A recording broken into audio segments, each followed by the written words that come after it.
Selamat pagi. Pagi. Kita akan ngobrol lebih santai pagi hari Iya. ini karena aku yakin banyak pejuang dua garis yang duduk sama kita pagi hari ini pasti mereka datang itu pingin antara penasaran ya, Iya. pingin tahu. Lalu mungkin ada yang sudah tahu profesi Dula, lalu dia mulai start untuk kayaknya seru nih kalau kita pakai layanan Dula. Jadi profesi Dula ini kalau kami di bawah DONA International, which is itu singkatan dari Doula of Northern America. Di Indonesia belum ada lembaganya, sehingga kami harus sertifikasi ke Amerika. Di bawah lembaga yang bernama DONA. Sebenarnya di Amerika udah banyak lembaga-lembaga yang menaungi kami itu dari DONA. Nah dari DONA ini di Indonesia tersebar tidak lebih dari 15 sampai 20 nggak ada. Jawa Timur kebetulan masih saya yang dengan background yang benar-benar non medis. Oke, kalau di Indonesia belum ada, apakah memang benar profesi seperti ini dianggap kurang penting? Atau memang seberapa pentingnya kehadiran Dula mendampingi pejuang dua garis atau mendampingi perempuan-perempuan ini? Sebenarnya Dula itu adalah pendamping non medis. Non-medis Jadi pendamping ibu non medis. Oke. Nah, memang kita gelar yang saya sandang itu memang birth and postpartum Dula. Birth and postpartum, oke. Tapi ada 4 pilar yang dibawa oleh Dula. Jadi tugas Dula ada 4, yaitu support yang diberikan ada informational support, emotional support, physical support, and advocacy support. Nah, jadi kalau kita berada saat ini di komunitas pejuang dua garis, makin banyak pejuang dua garis yang mencari Dula saat ini. Oke, kalau makin banyak pejuang dua garis yang mencari Dula, lalu di mana peran Dula untuk pejuang dua garis di sana? Nah, tentunya kalau awal yang bisa kami lakukan adalah melakukan konseling, karena mereka pertama kali pasti belum aware ya, what is a Dula. Tapi begitu mereka kebetulan kami dari Kota Malang, di Kota Malang dan Surabaya sudah beberapa klien kami yang lulus nih istilahnya dari mamamu.id, mereka word of mouth, lalu pejuang dua garis tersebut mulai penasaran, apa nih Dula. Jadi awal konseling yang kita berikan otomatis dari 4 pilar tadi masih seputar informational support, itu yang paling awal banget. Oke, jadi ibaratnya perempuan-perempuan yang belum tahu dan mereka ini ibaratnya dikasih sangu as a newbie ya. Jadi sangunya informational dulu biar kenyang, nanti baru setelah itu akan disupport sepenuhnya dengan 4 tugas itu tadi yang lain ya. Oke Dula, kira-kira mungkinkah gini menurut Dula Yurin, kalau memang dia butuh Dula untuk hadir di dalam hidupnya, begitu ya. Lalu apa yang harus disiapkan oleh calon ibu atau pejuang dua garis ini? Ya, biasanya melalui konseling itu kan kita pasti banyak berbicara. Mulai dari biasanya pasangan itu mencari pihak yang netral, yaitu seperti misalnya kayak profesi Dula ini kan dianggap netral. Ya, nggak boleh pro kontra ya, nggak boleh. Seumpamanya misalnya kalau si yang perempuan misalnya merasa ada permasalahan, kalau selama ini mau curhat ke keluarga, pasti ada judgement yang masuk. Betul, curhat ke mertua, ke mama kadang betul. Curhat even ke saudara sendiri, itu pasti akan ada judgement yang menurut mereka saya nggak butuh judgement. Tapi saya butuh seseorang untuk mendengarkan saya. Yang pertama begitu. Lalu kemudian untuk suami, biasanya karena kalau sudah masuk ke dalam masalah rumah tangga, itu akan menjadi suatu hal yang semakin kompleks kalau nggak diselesaikan.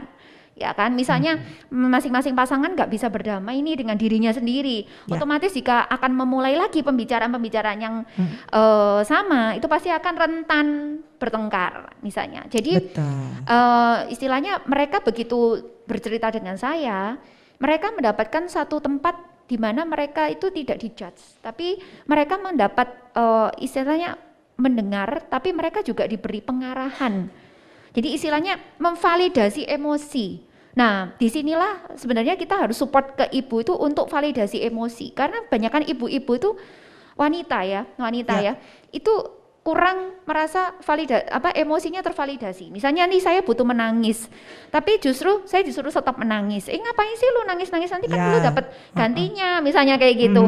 Atau misalnya kamu kan masih nikah 1 tahun, kamu masih bisa lagi, misalnya kayak gitu. Tapi itu kan nggak butuh nggak usah kamu bilang, aku pun udah tahu misalnya kan. Jadi validasi emosi itu yang jarang difasilitasi oleh sekitar mereka, orang-orang terdekat, sehingga mereka merasa banyak sekali luka batin mereka. Nah, kalau semisalnya hal ini dibiarkan terus-menerus tanpa mereka perlu validasi emosi, jika nanti mereka suatu kali memang sudah siap menjadi ibu dan akhirnya hamil, rumah pertama seorang anak generasi itu ada di perutnya ibu.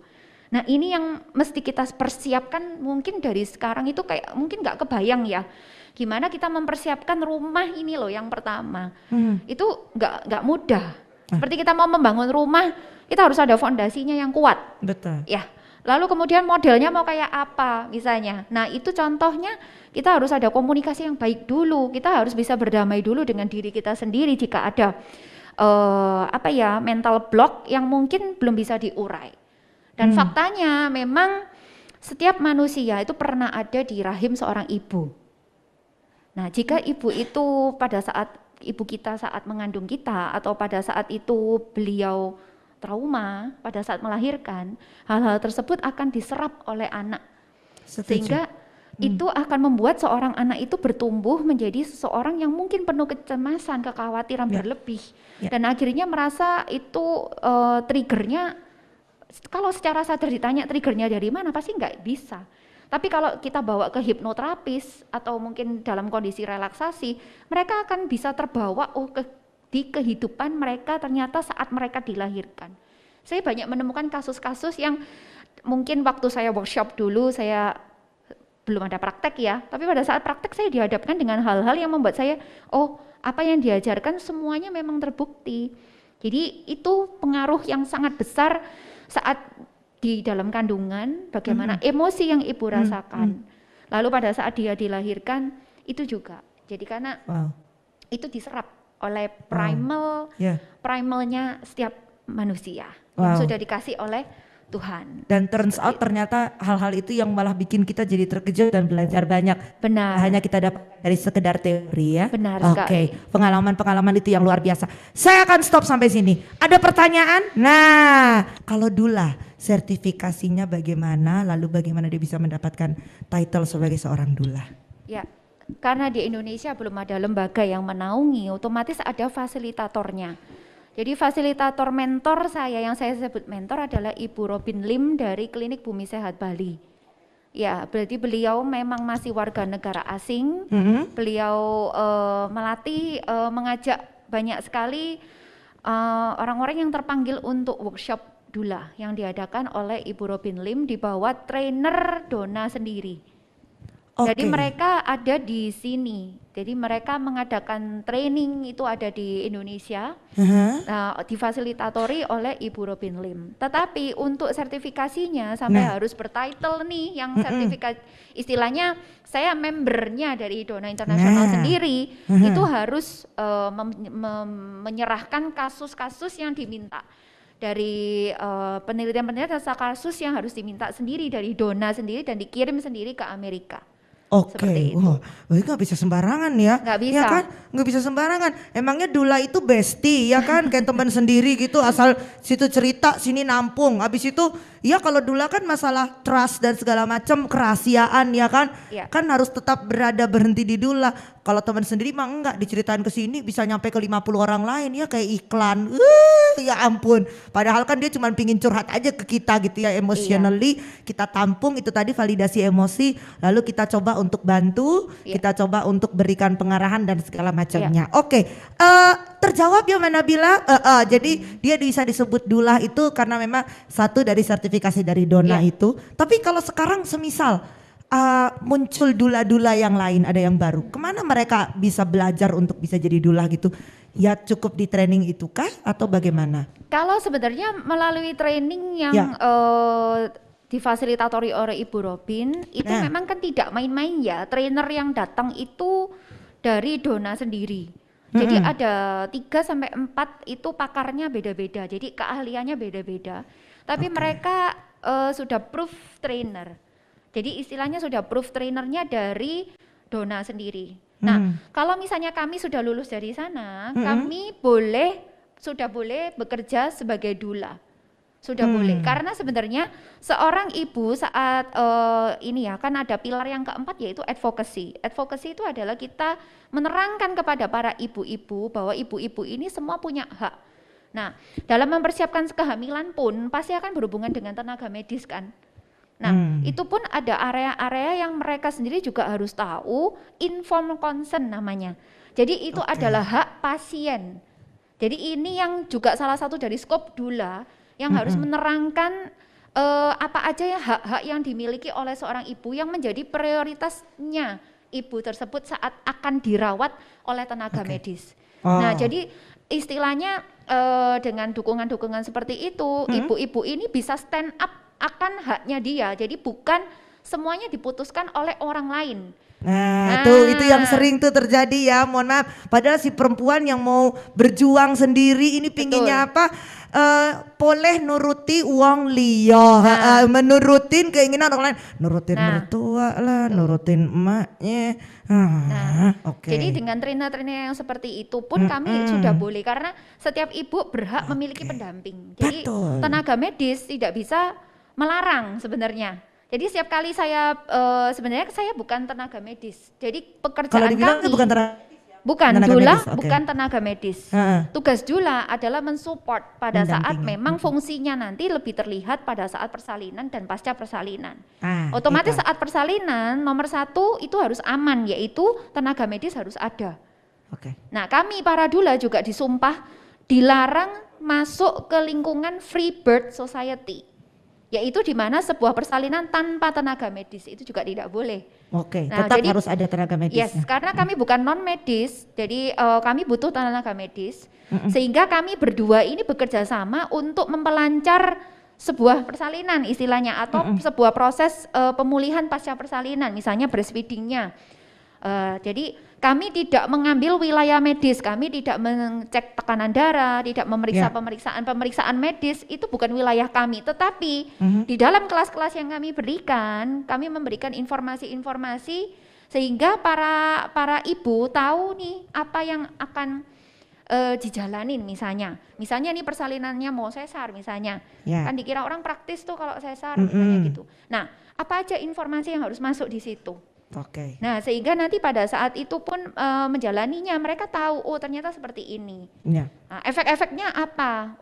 Cara overcome-nya gimana? Nah, jadi misalnya nih tugas doula ini misalnya untuk pre-pregnancy, sebelum pregnancy itu juga sama. Kita harus lihat informasinya dulu sesuai dengan cerita ya dari klien ini apa yang bisa kita kasih, sehingga si wanita juga punya hak untuk dia bisa stand out juga, dan dia punya edukasi nih atau referensi-referensi yang cocok, sehingga nanti pada saat mereka bertemu dengan tenaga medis dan lain-lain itu lebih terarah keputusan-keputusannya. Jadi dia jauh lebih jago karena dia punya didamping.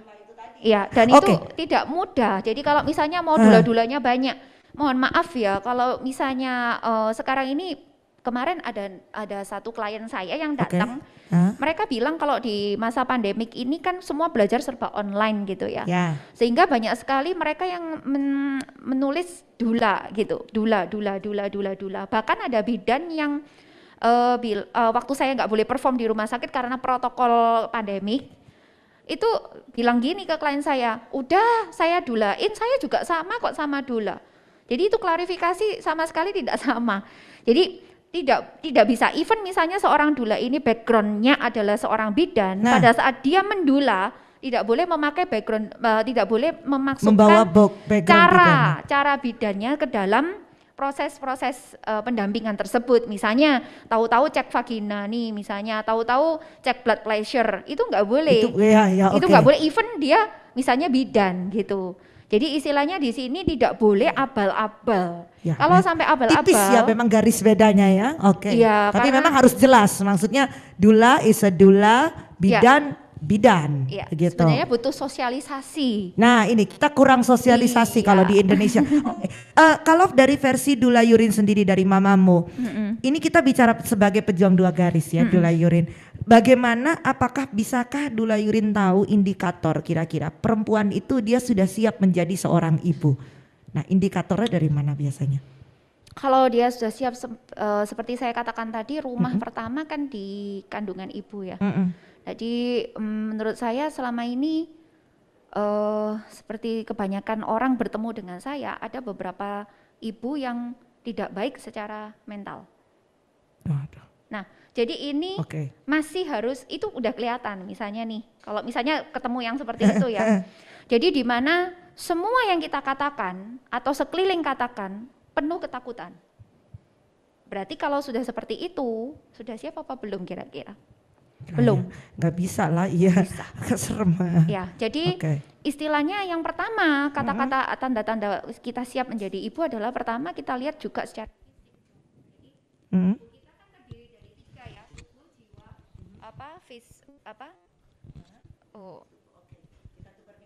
iya. Jadi tubuh kita kan ada body, mind, and soul. Pada saat kita mau lihat siap atau tidak, harus dilihat dari ketiga ini juga. Gitu. Jadi tidak bisa hanya dilihat dari satu sisi aja, tapi secara fisik ternyata belum nih gitu. Nah, yang kedua hatinya gimana nih, intuisinya dia gitu. Nah, lalu kemudian saya punya salah satu sih cara untuk bikin keputusan yang lebih mindful. Mau saya share? Oh, boleh ya. Silakan. Dengan senang hati. Ini yang nonton bukan yang di sini, ada yang di online juga. Gimana ya, jadi untuk membuat keputusan supaya kita tahu nih apakah kita sudah siap menjadi ibu atau enggak. Yang pertama tadi kan kita udah bahas di dalam raga kita ini udah bener atau enggak. Satu itu ya. Lalu kemudian fisik kita ini udah bener udah memenuhi persyaratan atau tidak. Jangan-jangan kita masih terlalu muda nih misalnya. Nah, yang bisa bantu kita bikin keputusan lebih mindful, coba pakai brain. Brain itu ada singkatan dari B, itu benefit. Jadi setiap kali ada pertanyaan yang muncul, kita coba kasih brain ini. B itu for benefit, R itu for risk, yaitu resiko. A itu alternatif, I itu intuition, N nothing. What about if I do nothing? Jadi dengan kita menggunakan teknik ini, kita bisa lebih mindful untuk bikin suatu decision. Sebentar. Bahkan nothing aja sampai bisa jadi salah satu pertimbangan ya. Maksudnya jadi salah satu unsur loh. Gila. Saya baru sadar. Iya, benar. Gitu. Wow. Ini banget ya. Banyak pengetahuan hari ini masuk di otak saya. So fun ya, menyenangkan. Kalau kita sudah runut BRAIN, benefit, lalu risiko, ya risk, lalu A-nya itu adalah alternatif, I-nya itu adalah intuition, sampai di N yang nothing bahkan malah. Itu jadi pertimbangan supaya dia bisa tahu, am I ready to be a mom gitu ya atau belum. Nah, lalu doula urine ini sendiri dia akan hadir sebagai perempuan menyiapkan brainnya itu tadi. Doula urine ini akan hadir, dia akan apa? Lebih kepada mendampingi di sesi-sesi atau ada kayak gimana lebih? Kalau kami pasti ada timeline gitu juga enggak? Biasanya selalu semua pasti lebih banyak konseling pasti banyak. Jadi kita pasti sering berbicara. Terutama untuk yang meng-hire seperti aku mau hire kamu jadi doula gitu. Jadi masuk ke keluarganya dia. Itu otomatis akan lebih banyak 24 hours itu kita buka untuk chats gitu. Nah, jadi sewaktu-waktu mereka bisa reach up gitu. Lalu kemudian akan ada sesi-sesi di mana kita memberikan pelajaran. Jadi secara fisik. Nah, meskipun misalnya kita belum hamil nih, ternyata secara fisik itu kan harus disiapin. Tadi tubuh, jiwa, body, mind, and soul harus siap semua. Salah satunya adalah fisik. Jadi kita di workshop itu juga diajarkan bagaimana kita melakukan gerakan-gerakan, kita bersentuhan dengan energi bumi ini juga ngefek ke kita. Jadi bagaimana membuka womb, membuka rahim. Jadi istilahnya kayak itu gerakan savasana ya kalau nggak salah yang tiduran itu. Nah, jadi kayak benar-benar kita menerima energi untuk membuka womb. Dan itu biasanya ada teman-teman saya doula dari Amerika yang biasanya mereka memberikan sesi khusus untuk itu. Jadi mereka yang memang ada kompetensi khusus untuk masalah-masalah tertentu kan. Kalau di doula syaratnya sebelum lulus pun secara internasional itu harus bisa memberikan banyak referensi karena pasti women datang ke kita dengan banyak permasalahan-permasalahan gitu. Jadi Dula itu sebenarnya kayak kitab suci berjalan mungkin ya. Kitab suci dan buku diary, ibarat buku diary kosong yang sewaktu-waktu akan dicari gitu ya. Untuk diisi dengan cerita-cerita dan siap menampung segala sesuatu. Anda luar biasa pekerjaannya ya. Amalan ibadah di surga nanti kita totalan. Luar biasa loh. Oh, sampai sini ada pertanyaan lagi gak nih? Ini kita ngobrol-ngobrol berdua mulu. Tadi Mbak Nabila udah nanya. Kalau mau nanya boleh loh Besti ya. Ada hadiah dari mamamu, betul? Ya, Oke, ada hadiah dari mamamu. Boleh nanya, silakan. Ada, ternyata maaf MC-nya kok lihatnya sana mulu, padahal di sini kan ada audience ya. Aduh, silakan Besti. Aduh, hari ini pinky banget sama kayak menuju 2 garis ya. Namanya siapa? Pertanyaannya langsung. Iya, terima kasih. Nama saya Rizka dari Surabaya. Rizka ya, oke. Pertanyaan saya kan Dula ini untuk awam ya, saya masih awam banget ini. Jadi aku juga awam sama baru tahu hari ini. Ya, jadi saya melihat kan dia privacy pendampingan untuk kaum wanita. Nah, terus saya itu berpikir kapan saya menentukan waktu yang tepat untuk saya itu butuh untuk pendampingan dari Dula ini gitu. Nice question. Nah, itu sih saya penasarannya di situ. Itu singkat padat tapi menusuk ke kalbu ya. Kita sampai belum nanya di situ. Soalnya tadi juga kan membahas indikator ada mental health dan lain sebagainya. Sedangkan kita sendiri mungkin bahkan nggak sadar kalau kita tuh ada problem mental health kita atau bagaimana gitu. Betul. Pergelutan dengan batin sendiri kita belum bisa berdamai. Itu that's the big question. Terima kasih Mbak Rizka. Pertanyaanmu langsung merujuk kepada sasaran inti bumi hari ini. Dula. Dula. Kenapa jadi Dula? Mentang-mentang bulan Ramadan. Oke. Dula Yurin. And then when the exact time? Kapan lalu? Kita sudah kenyang ngomong A sampai Z. Now the question is nanti nanyanya ke diri sendiri, kapan waktu yang pas saya harus mulai start dengan Dula? Nah, boleh saya bertanya sedikit? Oh, silakan. Banyak juga nggak apa-apa kok Dula. Oh iya. Silakan mau nanya apa Mbak Rizka? Iya. Apakah sekarang sudah menikah? Sudah, alhamdulillah. Oh iya. Apakah sudah pernah hamil atau sedang hamil? Sudah jalan 5 tahun, pernah hamil tapi BO. Oh, oke. Jadi sampai sekarang belum punya. Ya. Terima kasih. Oke. Kalau memang kita ngomong Dulanya sendiri ya, kalau kita ngomong Dulanya sendiri memang mereka rata-rata tes pack positif, mereka ada yang sudah calling gitu ya. Tapi kalau misalnya saya jawab kasusnya ini masih pre-pregnancy, berarti itu saya pernah dapat klien itu mereka akan merencanakan kembali sebuah kehamilan setelah BO. Dan setelah sang ibu BO keguguran kan, lalu kemudian kembali memiliki seorang anak, tetapi karena istilahnya malpraktek ya, akhirnya anak tersebut meninggal. Nah, jadi kemudian ikut kelas saya. Nah, di sanalah mereka merasa bahwa ternyata ada support seperti ini nih gitu. Nah, jadi mungkin kalau misalnya kita mau plan untuk pregnancy, bisa ketemu dengan Dula, tetapi biasanya masih sebatas ngobrol. Karena ternyata setelah kita korek, lukanya itu begitu besar. Karena sebuah kehilangan itu menurut wanita yang pernah merasakan itu kayak kalau unspoken, tidak terucapkan, yang selama ini mungkin kita lihat baik-baik saja, tapi begitu ketemu dengan Dula saat itu bisa keluar semua pada saat itu. Jadi setelah itu saya katakan ini kan setiap kasus beda-beda ya.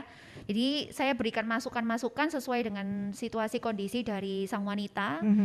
Lalu kemudian saya katakan kalau memang mau lanjut, nanti kabarin kalau kamu memang sudah mau. Karena terkadang bloknya itu ada di wanita itu sendiri.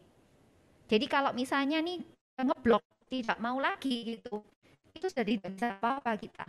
Jadi kita sebenarnya boundaries luar ya. Jadi kita ini ada supportnya yang luar dulu gitu. Tapi ada beberapa juga yang mereka mau open. Jadi di situ mereka baru mengadakan lagi konseling, mereka mau dibimbing, mereka mau ditemani, itu baru bisa berjalan.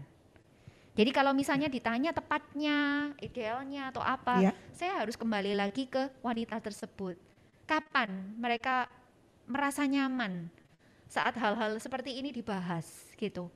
Karena itu seperti membuka luka, ya. Dan itu kalau kita biarkan luka itu tanpa kita tutupkan, tanpa kita stabilkan, luka itu kan nggak selamanya hilang. Ya, kita kesayat gitu kan.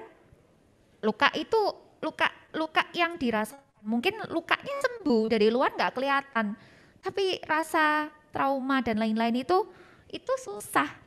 Nah, jadi terkadang tidak semuanya mau untuk move on kembali. Jadi kalau misalnya ya itu harus dikembalikan karena kita harus masih setaraf boundaries luar kalau masih seperti itu. Tapi kalau misalnya sudah hamil, nah itu biasanya trimester pertama itu sudah ada yang calling, free counseling, atau setelah itu mereka tunggu trimester kedua baru mereka akan melanjutkan. Oke, jadi sebenarnya semua tergantung kepada kebutuhan perempuannya masing-masing. Jadi silakan diberi kebebasan. Tapi kalau Mbak Rizka hari ini sudah nggak sabar dan kebelet pingin konsul dan berjumpa dengan Dula Yurin, jangan sedih Mbak Rizka, ya. Mbak Rizka 1, Mbak Rizka 2, Mbak Rizka 3, 4, 5, 6, 7, 8, 9, 10, 11, 12 yang datang dan duduk sama kita hari ini bisa datang ke booth Mamamu. Semoga aku nggak salah. Kita afirmasi dulu, bener ya? Betul. Boleh datang ke booth Mamamu untuk bisa dapat free konsul dan ketemu Dula Yurin sendiri. Wah, tepuk tangan dong Besti, ya ampun. Ya biar lebih private nanti kenyang ya. Ya ini Kohive kita akan tutup insya Allah sampai sahur ya. Sampai kelamaan deh sampai sahur. Dula Yurinnya udah mulai lingkaran mata nih hitam di bawah, ya ampun. Oke. Last but not least, karena kita juga terbatas dengan waktu. Dula Yurin, ada yang ingin disampaikan pagi hari ini untuk semua pejuang garis yang sedang duduk di sini sama kita dan nonton di Zoom. Silakan.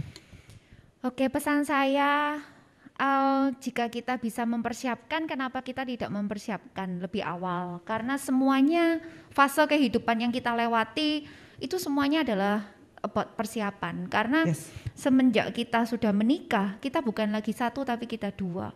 Nah disitulah letaknya di mana kita ini harus sebelum menikah sudah punya pembicaraan gimana nanti kita mau membawa pernikahan ini, gimana kita mau membawa parenting, gimana kita mau menjadi orang tua, ternyata itu sangat penting. Dan saya sendiri pribadi pun merasa kecolongan dulu kok nggak mikir ya kayak gitu ya. Sama, saya juga baru tahu.